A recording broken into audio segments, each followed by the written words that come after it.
Hello बच्चों, welcome है आप सबका आज के नए चैप्टर में इंट्रोडक्शन टू ट्रिग्नोमेट्री। ठीक है, देखिए पहले हम ट्रिग्नोमेट्री वर्ड को डिकोड करते हैं, फिर हम आगे बात करेंगे। ट्राई का मतलब होता है थ्री, गॉन का मतलब होता है साइड्स, और मैटर का मतलब होता है मेज़र। मतलब तीन साइड्स का जो मेज़र होता है, मतलब तीनों साइडों की अगर हम मेज़रमेंट कर लें तो वो ट्रिग्नोमेट्री कहलाती है। वैसे अगर हम बात करें, सिर्फ साइड्स की बात नहीं करेंगे हम ट्रिग्नोमेट्री में, हम बात करेंगे एंगल्स की भी और साइड्स की भी। देखिए trigonometry is the study of relationships between the sides and angles of a triangle. मतलब साइड्स और एंगल्स में हम रिलेशनशिप निकाल निकाल के क्वेश्चन को आगे बढ़ाएंगे। चलिए एग्जाम्पल से देखते हैं। ट्रिग्नोमेट्री चैप्टर में हमेशा हम जो है राइट एंगल ट्राइंगल में ही डील करेंगे। ठीक है, ये हमारा राइट एंगल ट्राइंगल हो गया। आपको पता है राइट एंगल के जो सामने वाली साइड होती है उसे क्या कहते हैं? हाइपोटेनस। ठीक, अभी तक आपने पढ़ा है जो साइड नीचे होती है उसे कहते हैं बेस, और जो साइड खड़ी हुई होती है उसे कहते हैं परपेंडिकुलर। बिल्कुल ठीक, ये तो पढ़ा है आप लोगों ने, बिल्कुल सही पढ़ा है आप लोगों ने। लेकिन ट्रिग्नोमेट्री में थोड़ा डिफरेंस है। क्या डिफरेंस है? देखिए ट्रिग्नोमेट्री में हम साइड्स के साथ साथ एंगल्स में भी डील करेंगे। तो मान लीजिए ये एंगल थीटा, इसमें इसमें मैं एंगल थीटा को लेके अपने मेजरमेंट्स को आगे बढ़ा रहा हूँ। तो अगर ये थीटा एंगल है तो इस थीटा से जो लगी हुई साइड है वो हमेशा बेस होगी। ठीक, और जो सामने वाली साइड होगी वो हमेशा क्या होगी? परपेंडिकुलर। ठीक, इस ट्रायंगल में जैसे ए बी सी, इस ट्रायंगल में थीटा से जो लगी हुई साइड है बी सी वो बेस है, और जो ए बी है वो हमारा क्या है?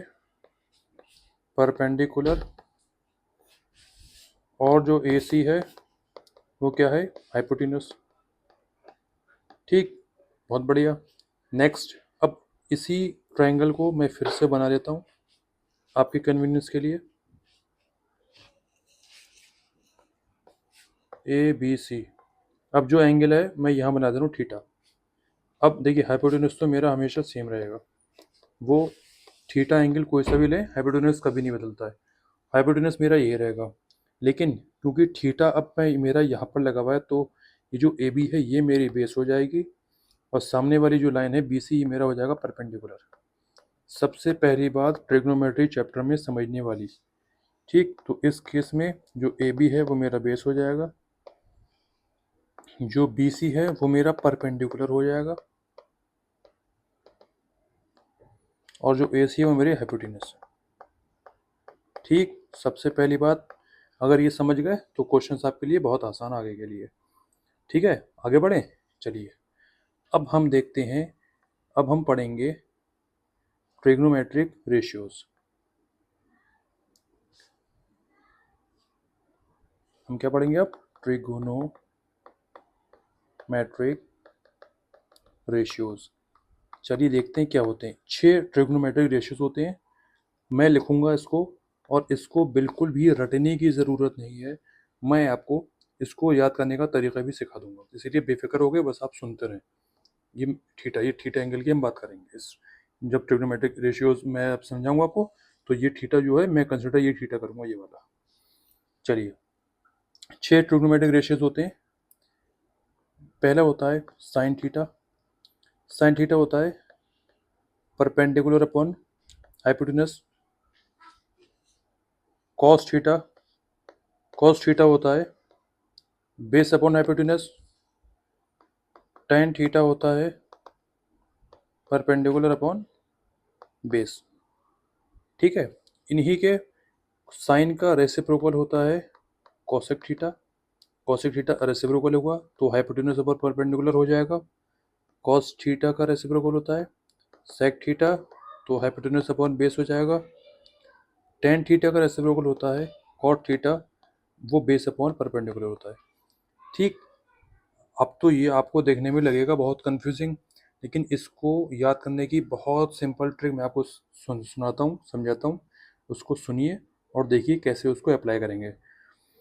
एक मैं स्टेटमेंट लिखता हूँ, उसको ध्यान से सुनिए और याद करिए।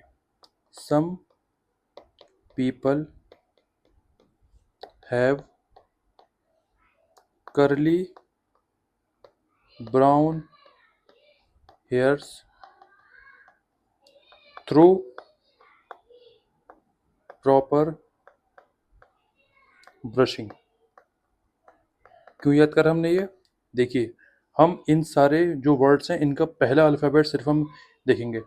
सम people have, sine theta is equals to perpendicular upon hypotenuse. देखिए फॉर्मूले में sine theta is equals to perpendicular upon hypotenuse, ये तो हमने ऊपर लिखा है। करली ब्राउन हेयर्स, सी मतलब कॉस थीटा, कॉस हो जाएगा।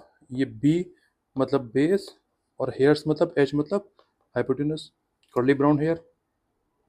और फिर यहाँ पर थ्रू का tan theta is equals to proper का पी परपेंडिकुलर हो गया, ब्रशिंग का भी मेरा बेस हो गया। अब देखिए ये जो मैंने लिखा है ये ऊपर मैच कर रहा है नहीं कर रहा है? बिल्कुल मैच कर रहा है। तो हम क्या याद करेंगे? Some people have curly brown hairs through proper brushing. और जो इसके आगे ये जो तीन मेरे ट्रिग्नोमेट्रिक रेशियोज हैं ये इसके क्या होते हैं? रेसिप्रोकल। इनको तो याद करने की ज़रूरत ही नहीं है। देखिए साइन का रेसिप्रोकल कॉसेक, कॉस का सेक, और टेन का कॉट। अब देखिए यहाँ पर अभी बच्चों को कन्फ्यूजिंग होती है कि साइन का रेसिप्रोकल क्या होता है, कॉसेक होता है या सेक होता है, ये बच्चे भूल जाते हैं। तो इसको भी याद करने का बहुत आसान तरीका, एस का रेसिप्रोकल सी का रेसिप्रोकल एस।